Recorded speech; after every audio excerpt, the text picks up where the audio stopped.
This is 10 News First Queensland with Georgina Lewis.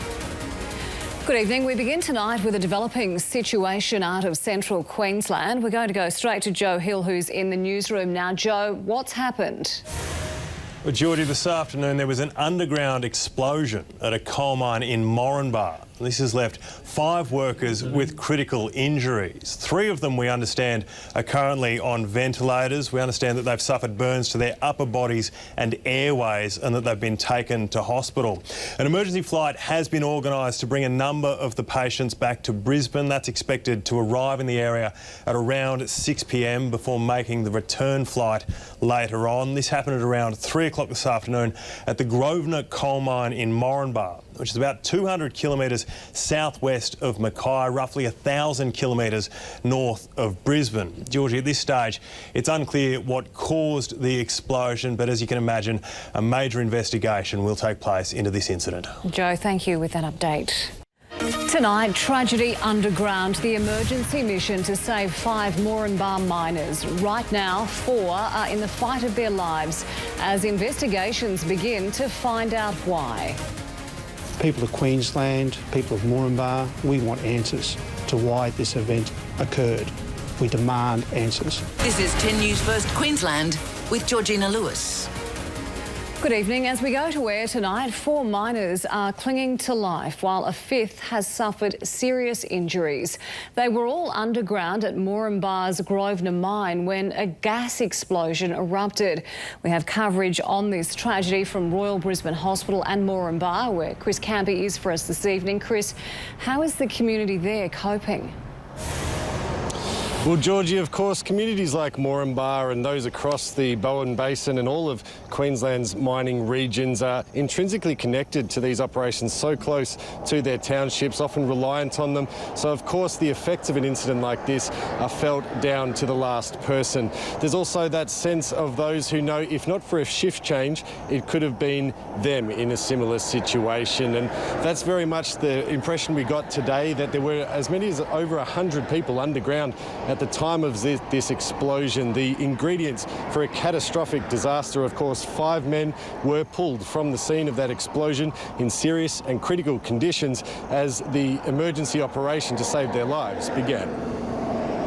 A delicate rescue mission through the night. 5 men, all suffering severe burns to their torsos and airways, were carefully unloaded from emergency flights and into waiting ambulances. They'd been flown into Brisbane from Moranbah after receiving treatment at the small town's hospital. The main priority was making sure that we managed all of those patients' airways as quickly as possible. Those men are now at the Royal Brisbane and Women's Hospital in what is one of the world's best burns units. Operations at Anglo American's Grosvenor mine have been shut down, with workers rocked by what's happened to their colleagues. And there's been issues with gas at this mine, with gas trips, with gas leakage, for a better word, and I guess, again, that'll be a part of the investigation. The explosion happened just after 3 o'clock yesterday afternoon, typically the busiest time of the day underground. To experience ignition of gas and then to have potentially an explosion and have workers in the vicinity of that, there's certainly no other greater fear as an underground coal miner. Initial investigations suggest it was caused by a build-up of gas igniting on what's called the long wall face. Wade Rothery used to work at the mine and knows many of the victims. Their fathers, their brothers, they're just like every other miner out there, you know. Sadly, it was on their crew, but if it wasn't their crew, it was going to be someone else's crew. The sad part is that this has happened in the first place, when this day and age in 2020 should never have happened. But what did is the latest in a string of incidents for Anglo American sites. The company was charged in relation to the death of Bradley Hardwick, a driver who was killed when hit by a grader in February 2019. In January just this year, the same group operated a mine here in Moranbah where the roof collapsed. I'm taking very seriously the issue of having a board of inquiry that would involve public hearings, and I'll be getting some legal advice around that. Government mines inspectors and union safety officers now among those carrying out investigations. The reality is, though, that any thorough investigation, especially one related to something like this and as complicated as somewhere like a mine site, can take considerable time. While those three key investigators commenced their work, this mine remains closed and inoperational as they look to find some answers to this tragedy. Thank you, Chris, live there in Moranbah. Well, now to Joe Hill, who is outside the Royal Brisbane and Women's Hospital. Joe, you have some more details on those 5 men. Yes, Georgie, we spoke to a friend today who said that all of these men are experienced miners and that some actually come from multi-generational mining families. This is a job and an industry that is ingrained into their very DNA. Sadly, there doesn't appear to have been much improvement in the 4 more severely injured cases. They are still listed as critical. They're aged between 43 and 51. There is a glimmer of good news tonight. That 5th man who was less severely injured, his condition has been upgraded to stable. Georgie, it's a small step forward, but no doubt tonight will be another anxious wait for the families of all 5 men involved. No doubt. Thank you, Joe, with that update. Tonight, there's more questions than answers about what triggered Moranbah's mine tragedy. A major investigation is now underway as 4 of the victims fight to survive. Let's go back to Joe Hill now outside the Royal Brisbane. Joe, what's the condition of the men tonight? Well, Georgie, unfortunately, those 4 more severely injured victims are still in a critical condition, but there is a glimmer of good news this evening. That 5th worker has had his condition upgraded to stable after what was a massive rescue operation. One by one, the men were carefully unloaded. 4 were on ventilators. All were surrounded by medical teams, fighting desperately to keep them alive. They arrived in Brisbane late last night after a 1-hour mercy mission from Moranbah, suffering severe burns to their upper bodies and airways. Every second was crucial. But all of those patients had to be intubated, they all need to have lines put in, and they needed to be nice and warm, and they needed to have lots of pain medication and sedation, and they were all ready and packaged to go when the retrieval teams arrived so that those patients could get down to Royal Brisbane Hospital as quickly as possible. Once there, they were taken to the hospital's world-class burns unit. As efforts to treat them ramped up, so too did the questions around how this happened in the first place. People of Queensland, people of Moranbah, we want answers to why this event occurred. We demand answers. Chillingly, the union says hundreds of workers were underground when the explosion happened, and it's sheer luck a catastrophic death toll was avoided. We are certainly going to leave no stone unturned in relation to this. We think that certainly 5 workers being injured in such an event like this is totally unacceptable, and we need to make sure we get to the bottom of it. There have been at least 3 serious incidents at Anglo-American mines in the past 18 months. The company was charged over the death of Bradley Hardwick after he was hit by a grader in January 2019. And earlier this year, there was a serious roof collapse. The Premier has flagged holding a board of inquiry into this latest incident. And I urge people not to preempt the outcomes of that inquiry, not to make guesses about what may or may not have happened in the mine. With the site still deemed too unsafe to enter, it could be some time yet before investigations get underway. Georgie, no doubt all of the relevant probes will get underway as soon as possible, but for tonight, the focus remains squarely on the welfare of these 5 victims. Thank you, Joe, with that update.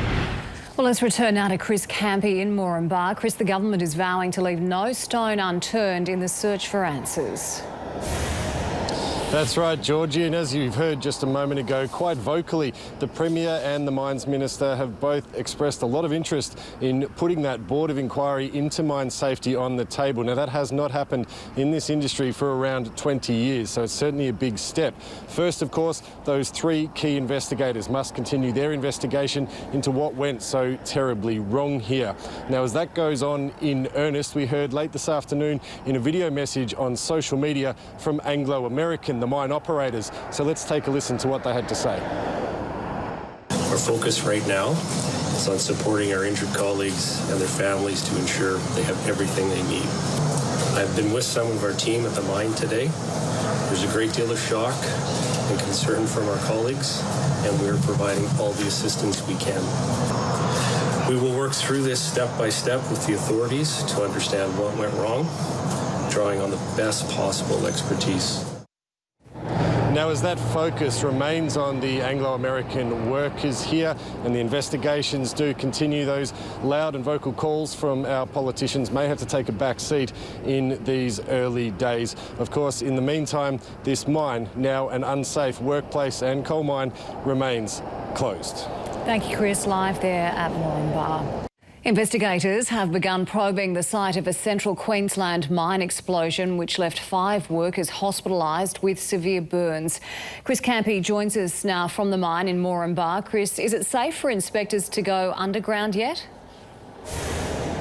Georgie, obviously safety is a huge consideration in order to get those investigators back inside to that underground section where the gas explosion took place. In a statement released just minutes ago, Anglo-American, the operators of this mine, say they're conducting extensive efforts in order to ensure that safety. They have to reconnect power to those underground areas and also so that they can pump excess water from those places out in order for the investigators to gain that access. When they get there, those investigators will use a 3D scanner to paint a digital picture of the area and hopefully bring them closer to finding a source of ignition and, of course, a cause for the disaster that has been felt so deeply across this Moranbah community.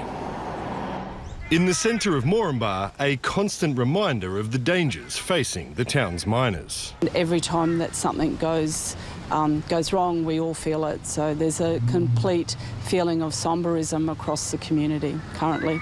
A shockwave through this area and made everyone reflect on just, the risks involved in the mining sector, but more importantly, what needs to be done to minimise this happening in the future. There were 5 mining deaths in Queensland last year and 110 serious accidents. Council has reached out to the state government for help to roll out support for the community.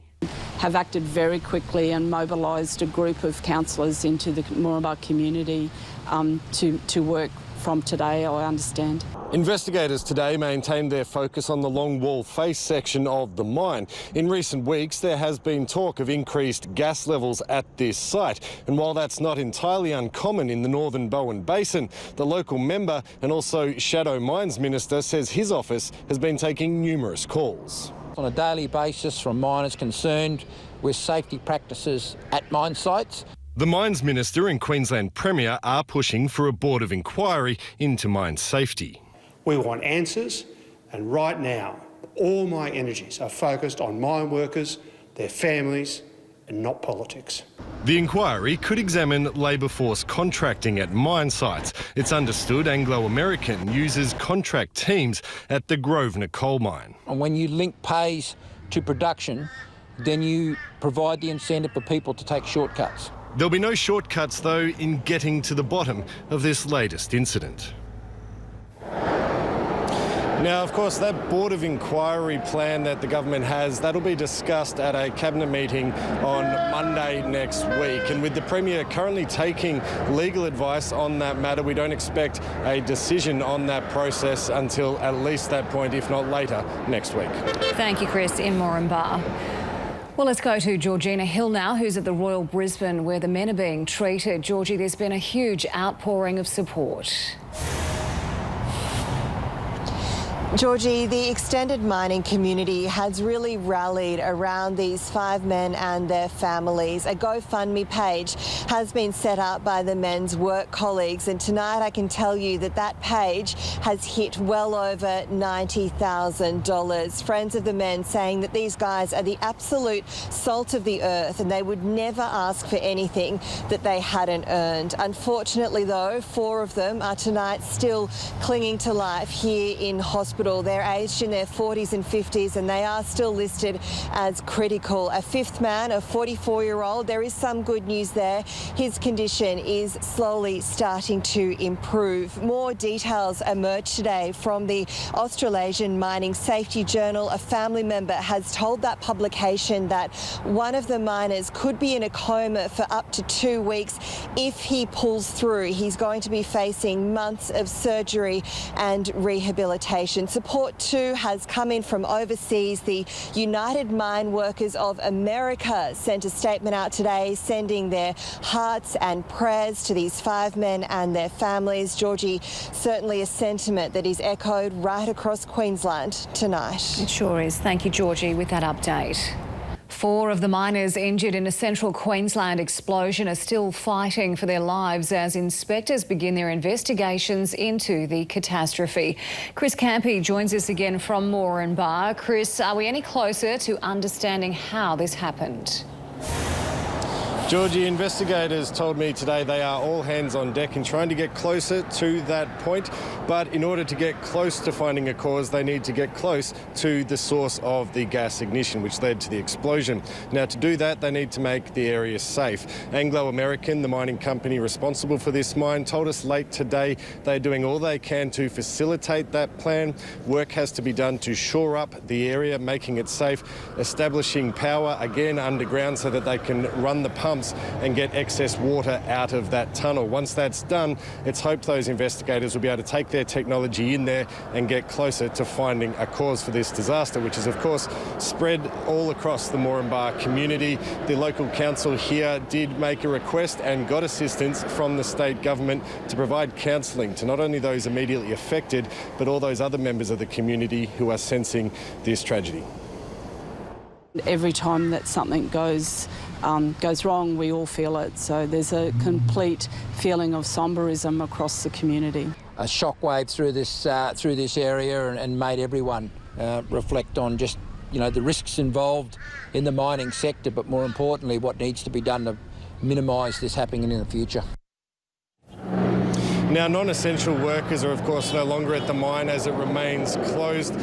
Those who aren't required have been told they can go home now on full pay. And as that happens, the extended mining community is continuing to show its support for those victims who continue to fight for their life in hospital. An established GoFundMe page has reached almost $100,000 as we go to air tonight. Thank you, Chris. Live there in Moranbah.